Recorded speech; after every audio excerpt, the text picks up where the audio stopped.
What's up guys, it's me Jeremy. The new champion TALIYAH is out on the PBE and I got a chance to mess around with her and try her out a little bit and give you guys my thoughts. She's a really cool and interesting champion and I'm really fond of the way that she was designed as a whole. I got a chance to take a look at her in pretty much every role you might think of, and I'm here to bring you guys my thoughts for just how good TALIYAH is shaping up to be. And as always, if you guys enjoy the video, don't forget to hit that like button, and if you don't enjoy the video, hit that dislike. And let's get started.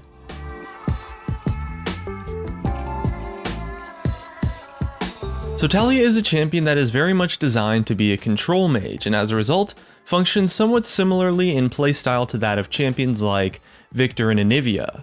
Control mages involve using zones to aggressively influence the positioning of your opponents while also outputting damage with a decent amount of utility. And control mages are really awesome in my opinion because they're probably one of the most well-designed playstyles a champion can have in League of Legends. She doesn't have any super frustrating mechanics to play against, and her kit is really healthy and fair to play against too, while at the same time control mages are very complex strategically in terms of positioning and using your abilities.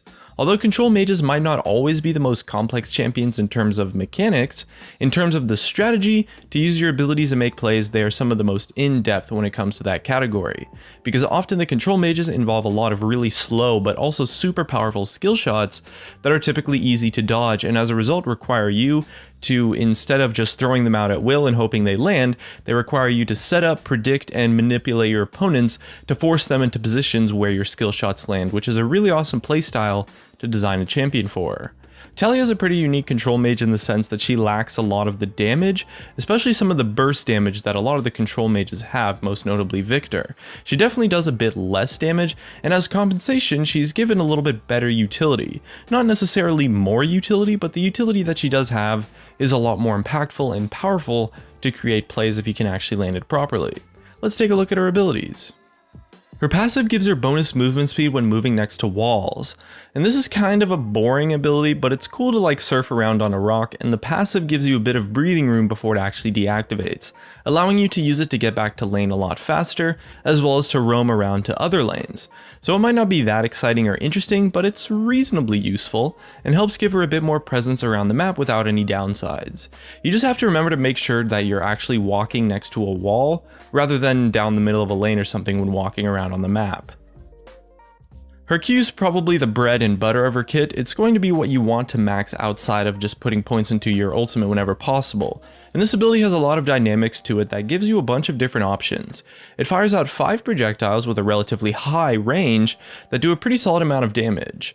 The first hit on a target does some pretty nice poke, and additional projectiles hit on the same target do 50% reduced damage. In addition, it also places a zone on the ground that lasts for 3 minutes and gives her bonus movement speed when she's moving through it. If you cast the Q inside one of those zones, instead of firing 5 projectiles, you fire only 1, but you're refunded half of the mana cost. So you can set up the zones and then use the angles to CS and save a bit of mana, but it's also kind of weird to play around since it definitely does lower the damage output of the ability quite a lot, but it's necessary since she does run out of mana somewhat quickly. However, if you're using the Q for the 5 projectiles and you manage to land 3 or more on a target, it's really going to be doing an insane amount of damage for a basic ability. You proc your Thunderlords and you can really chunk people out, although landing that many projectiles on the target is easier said than done, but this aspect makes Rylai's a pretty core item on her, since by giving her Q a slow, it makes landing 4 or 5 of the projectiles on a champion quite easy actually, as long as you hit the first one.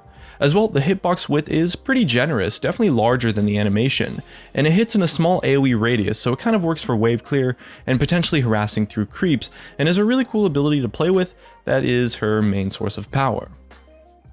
Her W is probably my favorite ability on her kit.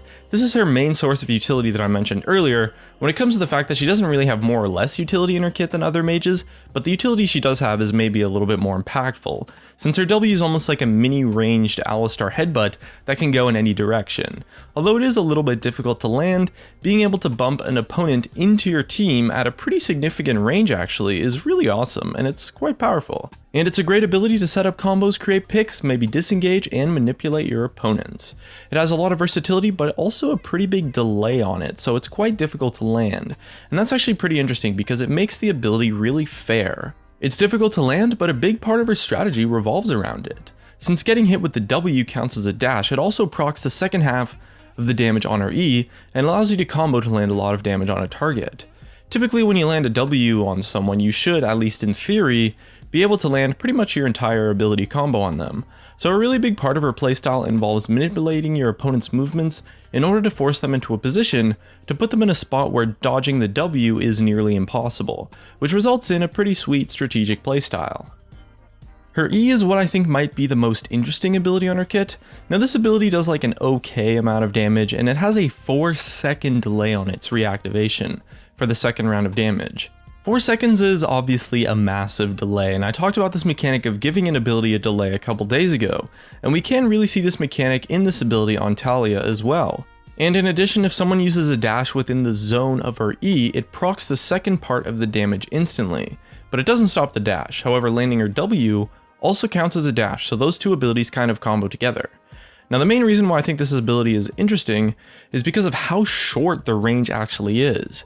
Whereas every single other ability on our kit is actually quite long range, this ability is ridiculously short range, which is actually pretty cool since it gives her incentive to put her in a position where she is maybe a little bit closer to the fight and a little bit more at risk. As a result, she benefits a decent amount from tank stats, so a proper build on her is probably some form of hybrid AP build, maybe like a Rod of Ages first, then a Rylai's and an Abyssal Scepter, a Zhonya's, and then a Rabadon's or Void Staff somewhere in there. Don't pay attention to my builds in the video though, because whenever I play champions on the PvE, I'm basically just trying out a whole bunch of random garbage that usually ends up sucking, but it's a good way to learn a lot about the champion quickly. And in teamfights, a lot of the positioning and manipulation with the rest of her kit can allow you to land that second proc of the E, especially on tanks or champions that are easily kited, and even if you can't, the first part still does relevant damage and it gives her some nice wave clear. And her ultimate is definitely the coolest ability on her kit. This ability took a while for me to get used to, and I'll be honest, I kinda messed it up a lot since it's a little bit slower than I had expected it to be, but it essentially creates this huge wall of impassable terrain at a massive range. So much so to where you can just wall off an entire area. You can wall off escape routes of an opponent in lane completely, which makes it an awesome tool for ganking. And you can wall off people to maybe be stuck inside of the Baron Pit. Think of it as like a massive semi-global Anivia wall. But what's great is that you can use it as like a pseudo teleport kind of ability to travel somewhere really fast, and you can also deactivate the wall at any time in case you mess it up, or if the positioning of the players change to where the wall is more of a burden. The wall lasts for 6 seconds, and when you're riding on it, you can also jump off at any time. So as a result, it's quite versatile, but the range on it and the plays you can make with it are actually pretty hilarious, and it's really awesome. From using it to travel to a fight faster, to completely cutting off an escape route for ganks, to maybe zoning out an opponent from a fight completely and then splitting them off into separate groups, this ultimate is a really awesome ability that also has a pretty high skill cap too, and it gives her a lot of hilarious but also pretty good playmaking potential. It doesn't do any damage though, and the fact that it doesn't is a big part of why I say that TALIYAH in general is maybe a little bit lower in damage than other control mages, but her damage overall is still quite alright. She just maybe lacks the one-shot burst combo of a control mage like Victor or Anivia might potentially have on some targets that get caught out. But yeah, I mean, her ultimate is awesome. It's just that her all-in playstyle isn't really enough to kill someone from full HP, and that results in a fairly strategic playstyle instead. Her laning phase is pretty interesting since she does lack that burst damage, but she has a lot of nice harass, and using her Q can be quite effective, and she performs well versus mostly immobile champions since she is fairly skill shot reliant. But her laning phase is alright, and her wave clear is pretty solid since although her E has maybe a pretty long delay, it's not actually that big of a deal when you're using it to just wave clear. Her roams are great, and her team fighting is really interesting since there's a lot of strategic things you can do through manipulating opponents and zone control to just carry fights completely. TALIYAH is definitely designed for the mid lane, but she does have some potential in other roles too.